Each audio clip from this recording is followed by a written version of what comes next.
The best way to predict your future is to create it. It means अगर आपको future बनाना है अपना, मेरा नहीं अपना अपना, ठीक है, अगर आपको अपना फ्यूचर बनाना है तो आपको आकाशवाणी में भविष्यवाणी करनी होगी। तो उसको बनाने के लिए, पर आकाशवाणी भविष्यवाणी से मतलब नहीं है कि अब आपने सपना देखा कि यार मैं आईपीएस बन जाता हूं, तो आईपीएस बनने के लिए कुछ तो हासिल करना पड़ेगा, कुछ तो मेहनत करनी पड़ेगी। तो आज करो मेहनत। आपके लिए एक और इंटरेस्टिंग टॉपिक के साथ आ गया हूं और टॉपिक का नाम है रेशनलाइजेशन। अब देखो इस टॉपिक का नाम कितना बड़ा है, देखो कितना बड़ा नाम है। तो देखो इतना बड़ा नाम है तो कितना इंपॉर्टेंट टॉपिक होगा। ये पेपर में पूछा जाएगा, मेरी गारंटी है, ठीक है। ये पेपर में पूछा जाता है, ठीक है, ये पेपर में पूछा जाता है और इसको पढ़ना बहुत जरूरी होता है। रेशनलाइजेशन क्वेश्चन तो आपके ये इजी क्वेश्चन होते हैं, ठीक है। तो इजी को और इजी बनाने के लिए आ गया मैं, तो कोई टेंशन लेने की बात नहीं है। आपको पूरा रेशनलाइजेशन कॉन्सेप्ट मैं आसानी से समझा दूंगा। और उसके बाद आप गाइस, अगर मैं आपको बोलूं कि 2/2 को रेशनलाइज करो, कर दोगे सारे? कर दोगे? 2 से 2 कैंसिल आउट, इक्वल टू 1 आएगा, इक्वल टू 1 आएगा। अब आपको लगेगा इतने बेसिक देख रहे वीडियो, भाई बेसिक से एडवांस को जाएंगे। अब आप अपने घर पे देख लोगे कि फर्स्ट ईयर से चढ़ते हैं तभी तो छत पे पहुंचते हैं, या ऐसे नहीं फर्स्ट ईयर पे चढ़े तो सीधा छत पे एक स्टेयर चढ़ते ना, तो बस रेशनलाइजेशन कॉन्सेप्ट हम ऐसे समझेंगे, ठीक है। तो ये सिंपल था, ये बेसिक था, और थोड़ा एडवांस हो गए, थोड़ा एडवांस क्या, इंटरमीडिएट, ठीक है, इंटरमीडिएट। अगर मैं आपको बोलूं कि 7/2 को रेशनलाइज करो, कर दोगे?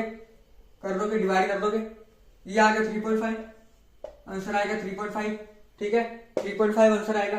तो देखो अब रैशनल और इरेशनल कॉन्सेप्ट समझो, ठीक है। रैशनल कौन से होते हैं? रैशनल कौन से होते हैं? अब रैशनल होते हैं जो टर्मिनेट हो जाए, एक टर्मिनेट की फॉर्म आती है रैशनल की, और दूसरी फॉर्म आती है non terminating but repeating. Non terminating but repeat होते हैं, ठीक है, रिपीट होते हैं, नॉन टर्मिनेटिंग बट रिपीटिंग, ठीक है, वो रैशनल होते हैं। अब इरेशनल कौन से होते हैं? इरेशनल कौन से होते हैं? जो नॉन टर्मिनेटिंग और नॉन रिपीटिंग, ठीक है, नॉन टर्मिनेटिंग और नॉन रिपीटिंग, ठीक है, नॉन टर्मिनेटिंग और नॉन रिपीटिंग जो होते हैं वो इरेशनल होते हैं, ठीक है। अब इसकी एग्जांपल ये थी, रैशनल की एग्जांपल ये थी, टर्मिनेट हो गया, टर्मिनेट हो गया, ठीक है, टर्मिनेट हो गया, तो इसकी एग्जांपल ये थी। अब नॉन टर्मिनेटिंग की एग्जांपल देता हूं। जैसे आपने कोई भी इक्वेशन डिवाइड की, ठीक है, जैसे आपको क्वेश्चन आ गया कि ये रैशनल है कि ये रैशनल है, चलो ठीक है, 0 1 0 0 1 0 0 0 1, ठीक है, डॉट डॉट डॉट, ठीक है, इंफिनिटी का लोगो होता है कि आगे आगे ऐसे चलता रहेगा। अब पैटर्न हमको समझ आया, पहले 0 1 थी, फिर 2 0 1 होगी, फिर 3 0 1 होगी। ये क्या है? ये इरेशनल है। ये क्या, कौन सा क्राइटेरिया फॉलो कर रही है? नॉन टर्मिनेटिंग है, टर्मिनेट तो होगा नहीं क्योंकि डॉट डॉट डॉट लगे, और नॉन रिपीटिंग है, रिपीट भी नहीं हो रहा भाई, ठीक है, ये रिपीट भी नहीं हो रहा है, ठीक है। तो ये क्या है? ये इरेशनल है। इतना समझ के, इतना समझ के चलो, इरेशनल और रैशनल समझ के ना, तो बस यही क्वेश्चन है। अब इंटरमीडिएट पे थे, अब एडवांस में चले सीधा, एडवांस में पढ़े, तो एडवांस में कौन से क्वेश्चन आते हैं? ये क्वेश्चन आते हैं। अभी एक क्वेश्चन कराता हूं एडवांस में, एडवांस में भी 1 2 3 स्टेप करके दिखाऊंगा, ठीक है, एडवांस के भी 3 स्टेप में। तो चलो अब एडवांस में कौन से क्वेश्चन आते हैं? 2/√7, ठीक है, 2/√7, या इसको लिख दो आप, या इसको आप ऐसे लिख दो, ये और 2/7। रूट क्या है? रूट क्या है? इसके साथ भी है रूट, ये वाला रूट, और ये रूट इसके साथ भी है, ठीक है, ये रूट 7 के साथ भी है, ये रूट 2 के साथ भी है। चलो ऐसे क्वेश्चन आते हैं एडवांस के फर्स्ट स्टेप पे। तो एडवांस का फर्स्ट स्टेप समझते हैं, ठीक है। हम इन क्वेश्चनों के लिए क्या करना है? जो हमारा डिनोमिनेटर होगा उसको हमने रैशनलाइज करना होता है। हमको न्यूमिनेटर का कोई फर्क नहीं पड़ता भाई, ये रैशनलाइजेशन नहीं होगा तो कोई बात नहीं, ये रैशनलाइज होना चाहिए, क्योंकि रैशनलाइज का टॉपिक ही डिनोमिनेटर के ऊपर बनता है, ठीक है। तो अब क्या करेंगे रैशनलाइज करने के लिए? हमने इतना पढ़ा है कि जैसे मैं इसको करूं, √2 ही है, इंटू √2 करूं, ठीक है, इंटू रूट करूं, तो रूट से रूट कैंसिल हो जाता है ऐसे करके। अब रूट से रूट कैंसिल आउट कैसे होता है, ये बन जाएगा √4 इक्वल टू 2, √4 इक्वल टू 2, ये बढ़ जाएगा। ठीक है, तो देखो हमारे पास क्वेश्चन था होल रूट 2/7, ठीक है, होल रूट 2/7। अब इसको कैसे रैशनलाइज किया कि हमने क्या किया, अब इसको तोड़ के लिख दिया, जैसे इस फॉर्म में था तोड़ के लिख देंगे हम, क्योंकि हमको जरूरत है, ठीक है, तोड़ने की। तो 2/√7, ठीक है। अब हमने ये वाला कॉन्सेप्ट पढ़ा, हमने कि रूट से रूट कैंसिल होते हैं तो वो रैशनलाइज हो जाता है, ये वाला कॉन्सेप्ट पढ़ा हमने। चलो हम क्या करेंगे, डिनोमिनेटर को ऊपर भी मल्टीप्लाई करेंगे, डिनोमिनेटर को नीचे मल्टीप्लाई करेंगे, ठीक है। तो यहां पे भी √7 मल्टीप्लाई हो जाएगा और यहां पे भी √7 मल्टीप्लाई हो जाएगा, ठीक है, इन दोनों में ही √7 मल्टीप्लाई हो जाएगा। चलो अब मैंने यहां पे किया, सुन लो, अब मैंने यहां पे किया तो ये क्या बन गया। अब मैं इसको नहीं छेड़ूंगा, मैं डिनोमिनेटर को नहीं छेड़ूंगा, ठीक है, डिनोमिनेटर को मैं टच नहीं करूंगा, ठीक है, न्यूमरेटर को मैं टच नहीं करूंगा, ठीक है। तो ये ऐसे आ गया, ये कुछ ऐसा आ गया, मैंने कोई टच नहीं किया न्यूमरेटर को, कोई टच नहीं किया, ठीक है। अब डिनोमिनेटर को देखेंगे हम, ठीक है, डिनोमिनेटर को देखेंगे √7 इंटू √7, क्योंकि हमको जरूरत क्या होती है, डिनोमिनेटर की जरूरत होती है रैशनलाइज करने को, ठीक है। तो √7 इंटू √7 क्या होता है, क्या बोलो जल्दी, 49, √49 बनेगा ना, √7 इंटू √7 49 बनेगा, √49। तो आंसर क्या आ गया 7, या इसको ऐसे रख सकते हो कि बार से बार बोल रहा हूं, देखो बार बोल रहा हूं मैं इसको, स्क्वायर रूट से स्क्वायर रूट कैंसिल आउट, ठीक है। तो ये क्या आ गया 7 के इक्वल आ गया, और यहाँ पे आपका क्वेश्चन करेक्ट हो जाएगा, यहाँ पे आपको क्वेश्चन को कोई नहीं रोकेगा, ये क्वेश्चन करेक्ट हो जाएगा। और करना है तो इसकी फॉर्म क्या बन जाएगी, इसकी फॉर्म क्या बन जाएगी, देखो ये 2√2 है इंटू √7, ठीक है, अपना रूट शेयर करता है, ठीक है, मल्टीप्लाई में रूट शेयर करता है। देखो 7 2 जा 14, ये आंसर आ जाएगा √14/7, ठीक है, √14/7। अब बच्चे क्या करेंगे यहाँ पे, ठीक है, 7 से 14 को काट देंगे, 7 2 14 कर देंगे, आंसर लिख देंगे √2, आंसर लिख देंगे √2, गलत हो जाएगा आंसर पूरा गलत हो जाएगा, मैं बोल रहा हूं आंसर ही यही है, तो आपने √2 कहां से लिख दिया, आंसर ये है, ठीक है। अब इसका सेकंड स्टेप देखते हैं, चलो इतना समझ आ गया यार, समझ गया, मेरे को पता चल गया आपको, ठीक है, आप समझ गए इसको। अब सेकंड कॉन्सेप्ट देखते हैं, इसमें थोड़ा हार्डेस्ट वाला, ठीक है, हार्डेस्ट वाला कॉन्सेप्ट देखते हैं। चलो मैंने लिख दिया √7 लिखो, 9 लिखो, 7 लिखे, तो चलो √7 अपॉन रूट, बहुत बड़ा लग गया भाई, बहुत बड़ा लग गया, बहुत बड़ा रूट लग गया, √2 इन प्लस √3, कुछ ऐसे आ गया, ठीक है। मान लो कुछ आपको क्वेश्चन ऐसे आ गया, ठीक है, क्वेश्चन कुछ ऐसे आ गया। अब समझो इसका क्या करेंगे हम, जो हमारा डिनोमिनेटर होगा उसके साथ ही होल टर्म को मल्टीप्लाई कर देंगे।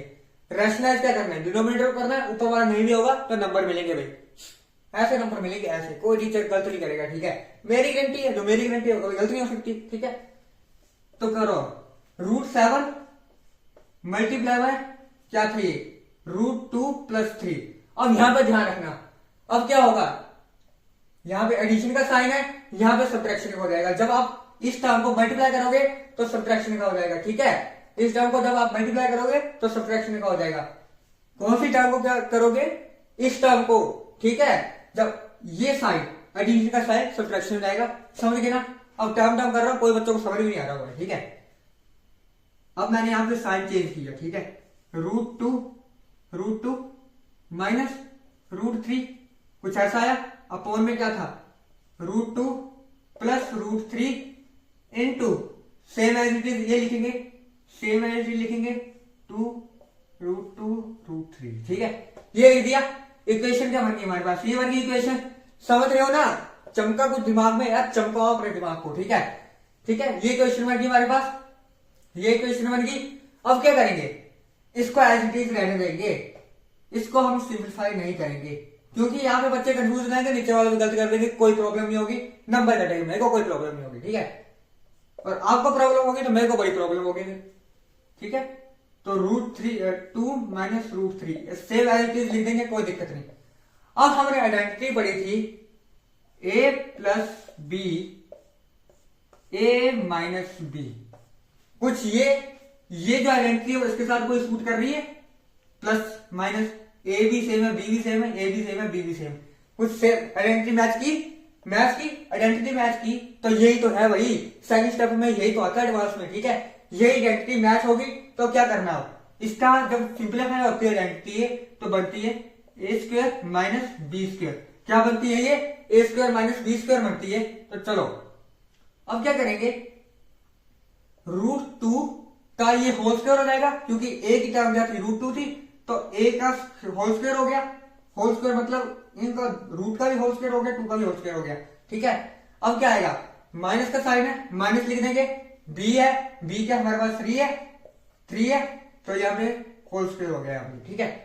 अब क्या करेंगे, अब मल्टीप्लाई कुछ नहीं करना आपने, अब रूट को रूट के साथ मल्टीप्लाई नहीं करना। अब कोई बच्चे करते हैं यहाँ पे कि यहाँ पे करते हैं इसको मल्टीप्लाई कर देते हैं, अब सिर्फ यूनिट हो जाएगा, आसान हो गया ना। अब इसको मल्टीप्लाई करोगे तो आपके पास क्या आएगा, √9 3 के बराबर होगा, अब स्लेटली 3 के बराबर होगा एब्सोल्युटली, ठीक है, 3 के बराबर ही होगा √9।